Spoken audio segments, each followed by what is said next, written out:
Aquí anem parlar de la famosa llengua regional occitana que va d'un estat a un altre, que donc és pas regional.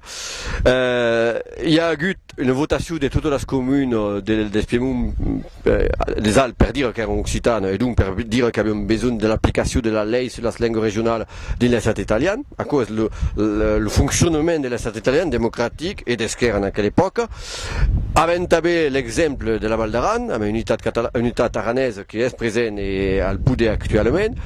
Est-ce que són d'exemples qui permettent de donar d'exemple a ce que podria ser l'Occitania fédérale, amb des régions, amb des différenciations? Est-ce que és un exemple que dis quiconque al Partit Occitan et que pot être un exemple à mostrar à Paris, per exemple? La difficoltà è che Occitania grande, come la batteggiamo,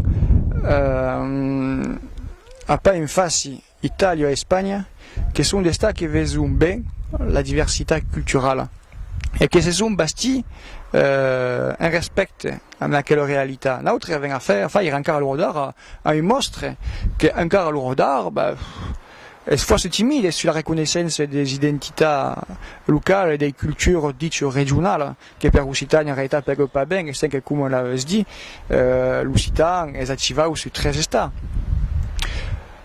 L'autonomie telle come è praticata in Val d'Aran nous interessa, è un modello interessante. Il n'y a pas quel domaine d'autonomie en Italie. C'est un espace public qui est défini par l'État italien après le questionnement de la population locale, et ça, après, si vous voulez adhérer ou pas à un espace occitan. Quoi, c'est intéressant. La démarche est intéressante, c'est d'avoir sondé le monde.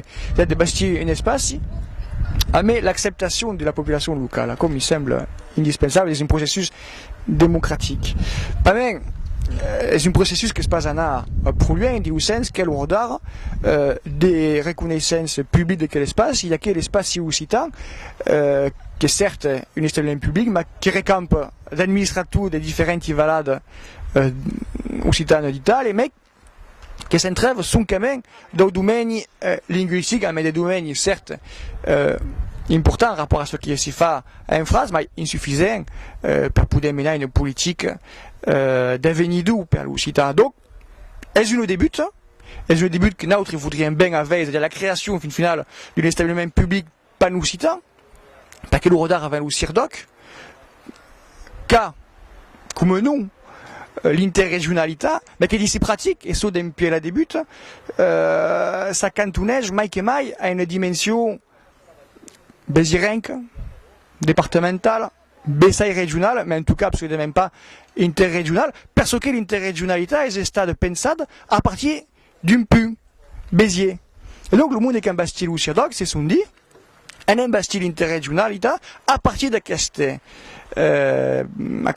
aisine. Notre disant que le contraire, il devient associé à les régions très la débute à la bastison d'une office public par l'Occitan. Et non pas créer un pung et après de faire en sorte que le monde s'associe. À quoi est-ce compliqué? Vous savez bien qu'il y a d'antagonisme entre les différentes régions d'Occitan, il y a de la susceptibilité, et qu'une collaisine créée, c'est le monde ne sont pas très la débute associés, et c'est compliqué de les attaquer à Méloutin.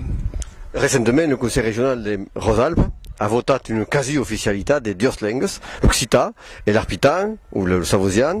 Donc, le Parti occitan n'est pas nécessaire dans un conseil régional pour déclarer l'officialité de las langues. Mais que veut dire l'officialité de l'occitan et de l'arpitan dans un système comme le système français, qui donne absolument pas de capacités à l'institution à investir financièrement dans un projet. Après, on peut parler de tout. Et si on n'a pas l'argent, ça ne vise à rien. Une déclaration des principes est polie. Tout le monde peut dire quelque chose. Mais par contre, de mettre en pratique le discours, c'est plus compliqué. Et du cas présent, le discours est poli, mais ça sera impossible de mettre en pratique parce que les régions n'ont pas la capacité financière, ni même juridique, finale à bras pour une politique linguistique. Et c'est encore le radar.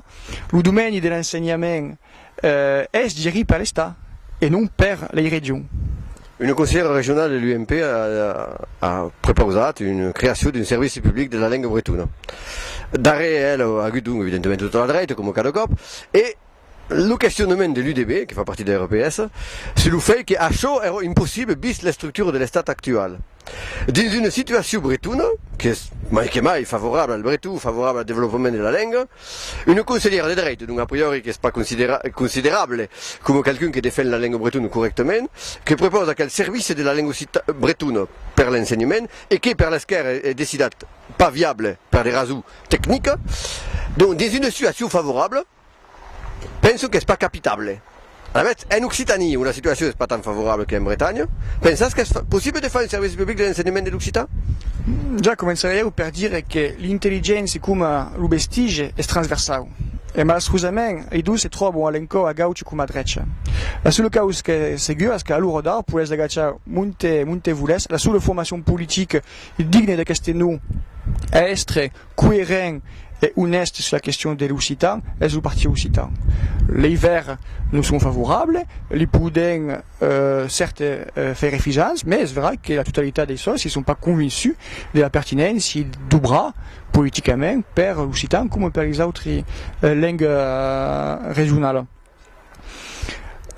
Credi que l'évolution institutionnelle de France passera vertadièrement par l'affortiment d'un discours des régions sur la volonté d'acquérir ou fa de l'éducation. Tant que la région ne dira pas fort à cette volonté, la cause aura des maux d'avancer.